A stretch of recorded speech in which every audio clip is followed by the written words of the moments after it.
us, it's a privilege also to be in conversation with Anita Nair. We share the same surname. And then, Anita Nair is not a writer who asks for attention. She demands ethical engagement across literary fiction, poetry, children's literature, translation, and whatnot, screen adaptation. Her work has consistently refused comfort and chosen truth. Translated into more than 33 languages, and honored with Sahitya Academy Award and the Crossword Book Award, and many other awards. Anita Nair's writing travels widely, but it never travels lightly. It drags behind it the debris of homes, nations, and violence, and asks us to decide what we will do with what we now know. She once spoke of the whole premise of the book. I will also say something in Malayalam. I have a mother-in-law who is 89 years old.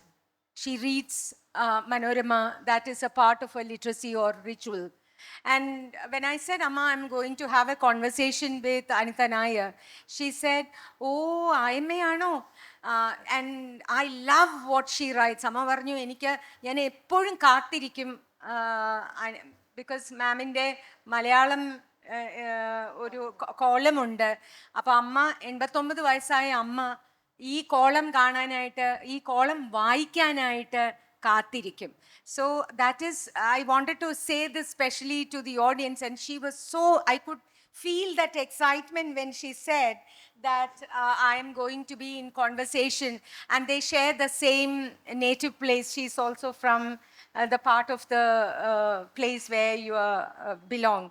So, and coming back to our conversation, in this particular book, she speaks about the state of the nation, a phrase borrowed from a crime fiction that, in her words, grabbed her by throat. That grip is unmistakable in this collection of short stories, which is, as we all know, it is shocking for many of us as we live in a world where you seem to be daunted by the phrase, why I killed my husband, because this is something that all of us might have thought at one point of time. Maybe husbands also think the same. And if it is an honest relationship, these thoughts do creep in, ma'am. So this is a shocking title, but I think that the grip is unmistakable in her recent collection, Why I Killed My Husband. These stories are shaped by definitely chaotic time. You know what is happening in Iran. All over the place there is violence against humans, not only women, where violence is intimate, humiliation is rampant and normalized. Humiliation is just another, normal thing, and silence is socially sanctioned. In these narratives, cruelty does not. That is one thing that I wanted to tell the audience, who I'm sure will be going to buy this book. Cruelty is not a spectacle. It unfolds inside homes that we call very safe.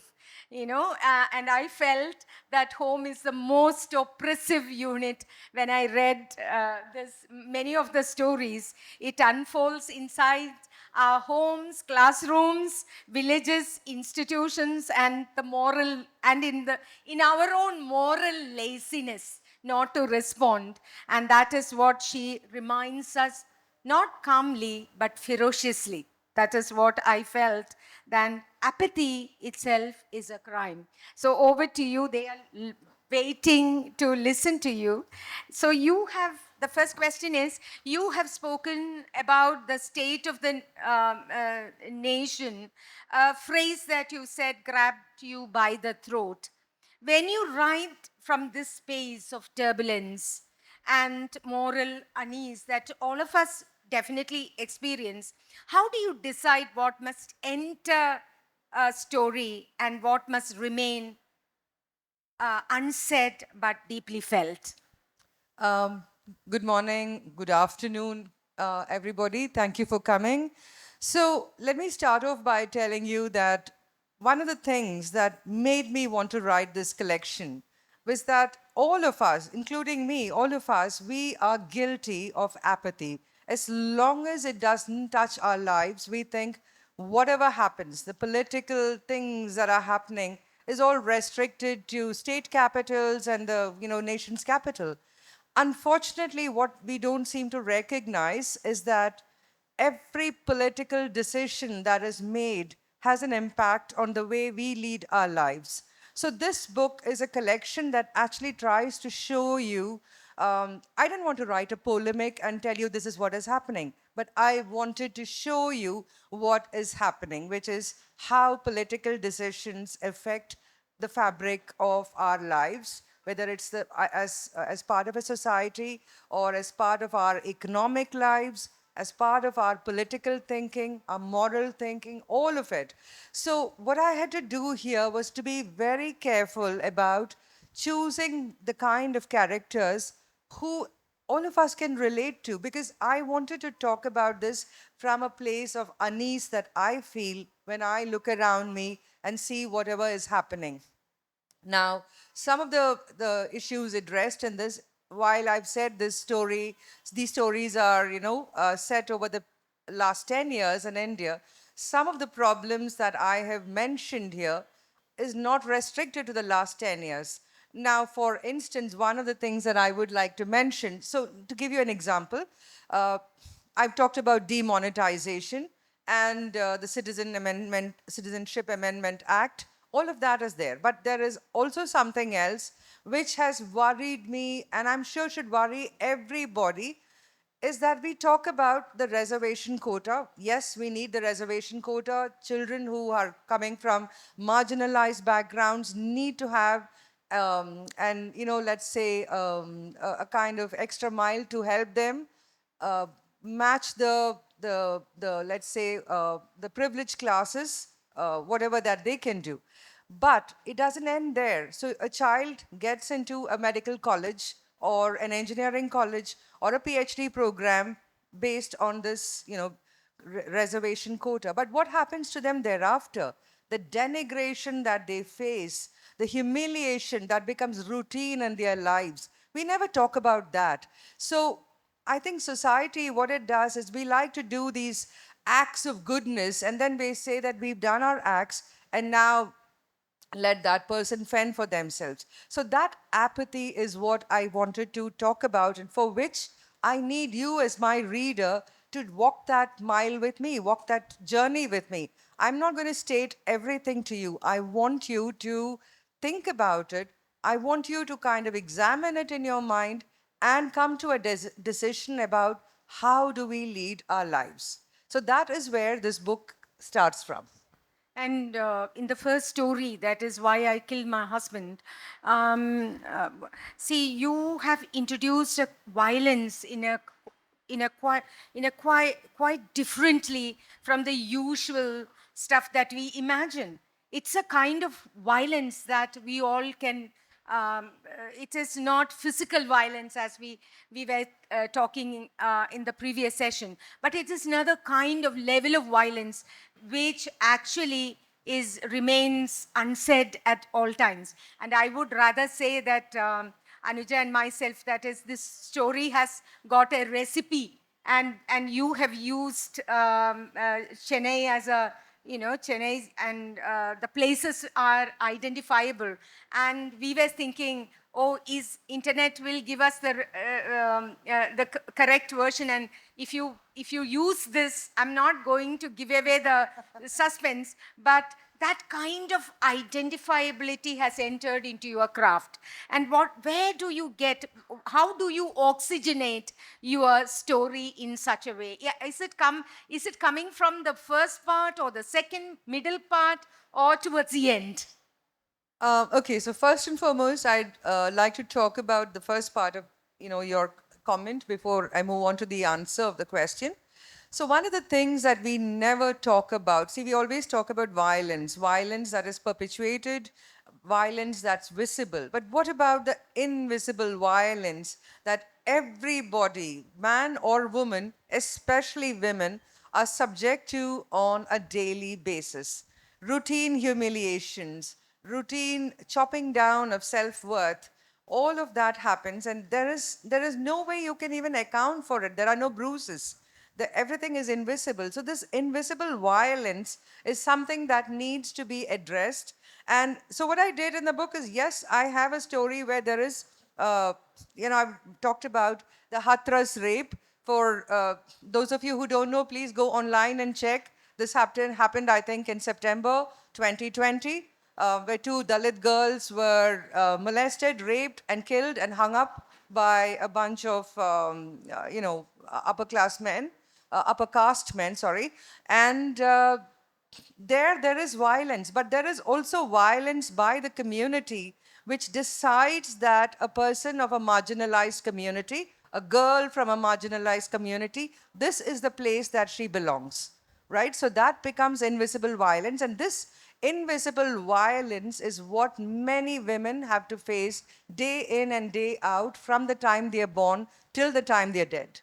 It doesn't ever cease. It can come from the father, it can come from the siblings, it can come from the husband, it can come from the son, and so it continues. And sometimes invisible violence is perpetuated against women by women. So when I'm writing from a place of anger, so this book is written from a place of anger. This is written from a place of I won't say resignation, but a kind of putting up my hand and saying, what do we do? How are we going to fight this? So one of the things that I do, my craft, I would say, or one of the joys of being a writer is to be able to slip into the skin of my characters. Excuse me. So when I slip into the skin of my characters, I'm feeling like they do. Everything that happens to the character is happening to me. I feel it within me. And so what happens is that I am then looking at things that I can identify, things that I can relate to, in the knowledge that my readers will also at some point understand that feeling that I'm going through. And coming back to reservation, I have been working in the higher education space for a long time. And the very fact, I really feel suffocated when I started reading about Kota girls, the second story, I think, that is listed. What she says is, it is the cumulative violence that we always do. I couldn't, I can say that I was really, I could feel the discomfort because we unknowingly call out names. The SEST students, please stand up. And we do not realize the kind of discomfort that we cause in class, where they are asked to, maybe give the names, how many people are there, and so on. And then the way in which, if you cannot speak, language becomes, I think you have addressed that issue beautifully well, the kind of humiliation that comes from language. If you cannot speak properly in English, and that kind of a, we all say that, why can't you speak a line properly? But without ever realizing it is not that they are not intelligent, but it is, as one of the listeners, young listeners, pointed out, the privilege that is not theirs. So I would like you to speak about how you have addressed, what, is it based on a real incident, or was it a part of a figment of your imagination? And why did you feel that this reservation or this particular aspect that we need to address, how did you connect it to the nation state or pan Yeah. India So again, narrative? this story itself derives itself from two places. One is there are a lot of articles that had been appearing about children committing suicide in colleges after getting into a professional college because they are unable to compete with the rest of the class, which comes from a more privileged background. They speak English, they went to better schools, they have better clothes, they have better phones, and the peer pressure at that age is incredible. And children feel it more than I think adults do. about not being part of the group. And so it began from there, but then I started examining certain things. And I know when I wrote this story, somebody said, you know, you have a surname called Nair, so what do you know about being marginalized? And I said, look, the name that I have, my surname is an accident. You know, it's not because that I chose to keep that name. That was how I was named, and that is my name. But it doesn't mean that I believe in caste or whatever. And I gave them an example. So, fine, we have the Varna system. We have the Brahmanas, the Kshatriyas, the Vaishyas, and the Shudras, and so on. Now, until recently, so when I was growing up, when I was, there was a particular school that I went to, and I'm talking about the 70s when we didn't have fancy schools.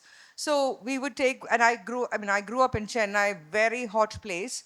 And you take a water bottle and you go to school, and you drink the water. And once you finish drinking it, you run out of water. There is no running water in the tap. So children bring their water bottles, etc. So when I needed water, all of us would go to a house adjacent to the school, which was inhabited by a Brahmin priest and his wife. Very nice people, but they followed this system of muddy, which is basically, the caste thing. So when we wanted water, it didn't matter who we were. The lady would pour water from a jug, and we would have to drink it like this. And I kept thinking that, okay, this is what happens to people with all the privileges. So imagine what happens to a child who comes from no privileges, has to live with, and my characters in this are from the Madaru caste, which is the manual scavenger caste in Karnataka and in parts of Andhra, which is the worst. In fact, I live in a place in Bangalore, and I remember when I moved there, uh, this lady who came to help me in my house, she was explaining the neighborhood to me. It used to be a village at that time, and she said,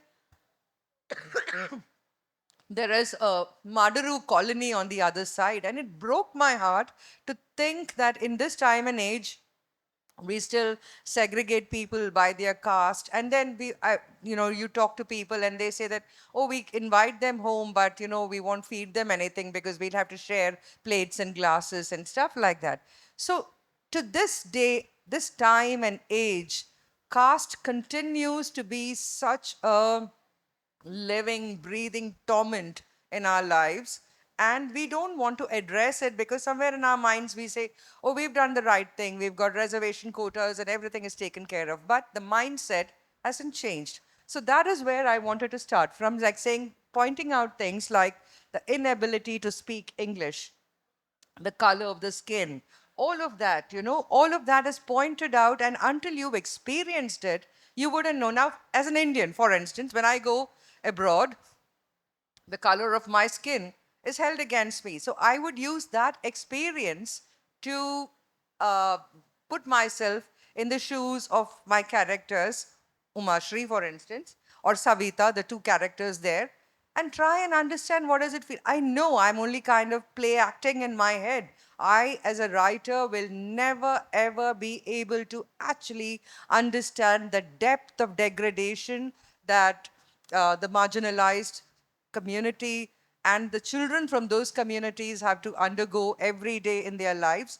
Nevertheless, I have to make an attempt because nobody else is writing about it. The literature that is coming about the Dalit community is coming from the Dalit community. So it is filled with a lot of pain and anguish, but there also needs to be a voice from outside that marginalized community trying to understand it so that it becomes a broader experience.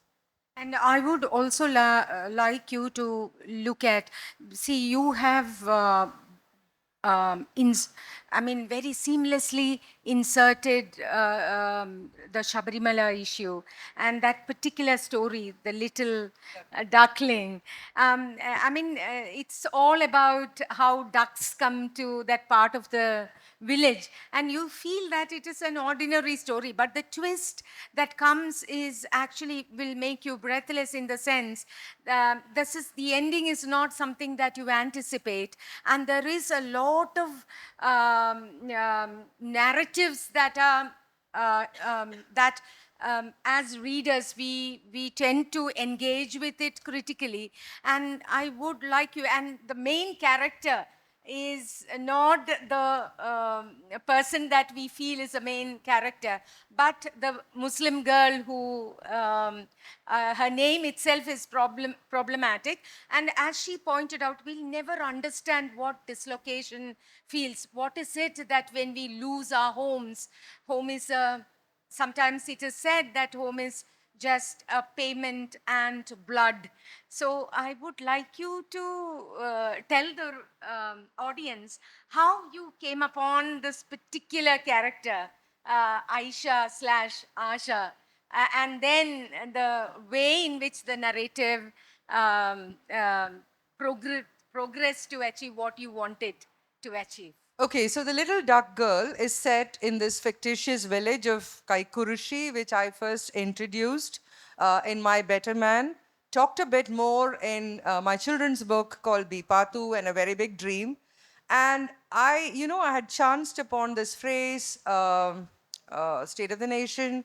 I was wondering, how do I write a story about it? I started writing, a story set in Kaikurushi, which is a kind of facsimile of my village, Mundakotagurushi, and how, the ducks, you'd come there during, after the harvest and stuff like that. So I started writing it as what you would call a pastoral tale, which is a story set in a village about, the village life and etc.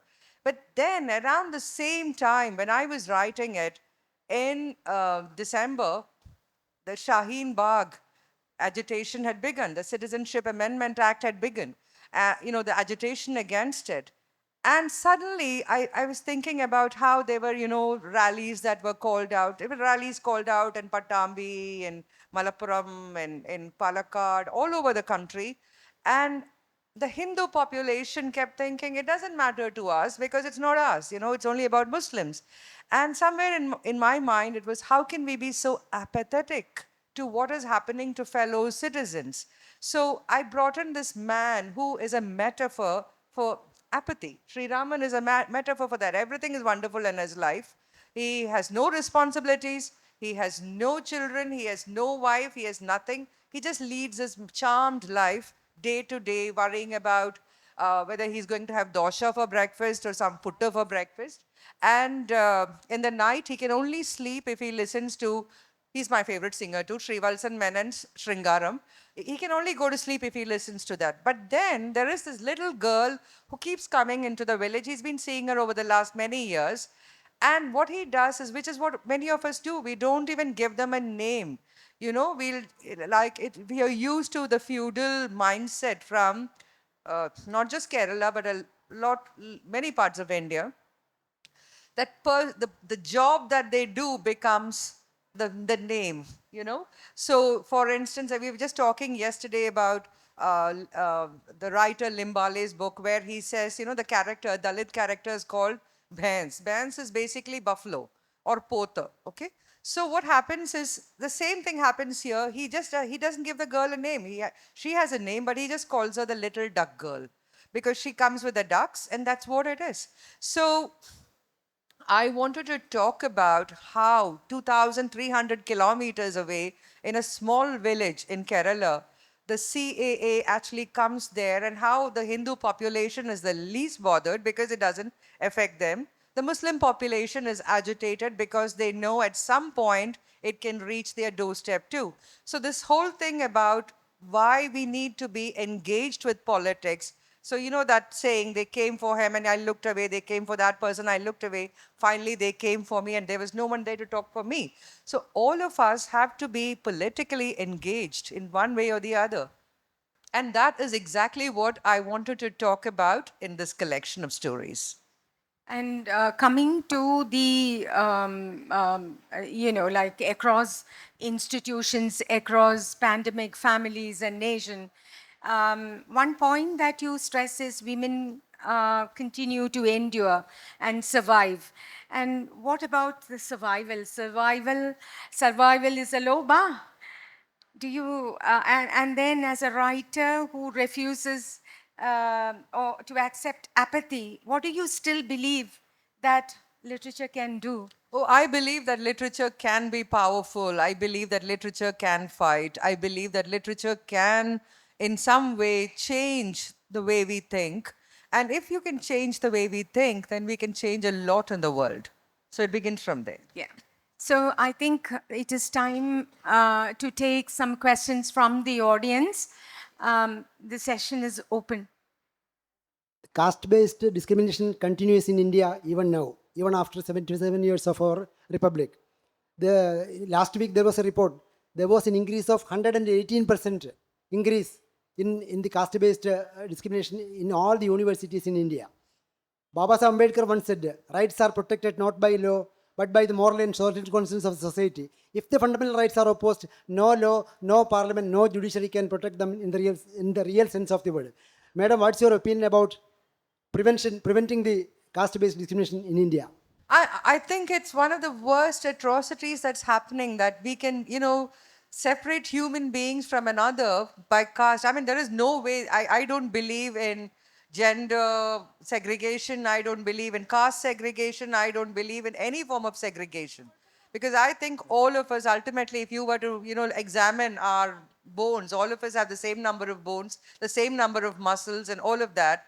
And all our organs work the same way. So what gives us this divine right to say that this person is a better class of person than the other person, right? I think it's ultimately only behavior. I mean, you're either a horrible person or a good person or average person.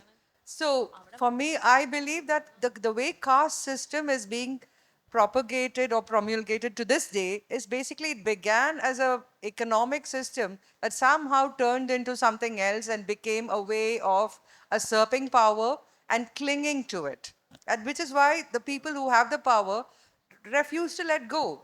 Like they say in Malayalam, ചക്രക്കുടത്തിൽ കൈയിട്ട നക്കാത്തവർ ആരെങ്കിലും ഉണ്ടോ എന്ന്. അത് ഒരു പ്രാവശ്യം ചെയ്താൽ പിന്നെ you will continue to do it. So that's the thing. So as we conclude this wonderful session, I can only say writers like Anita Nair matter.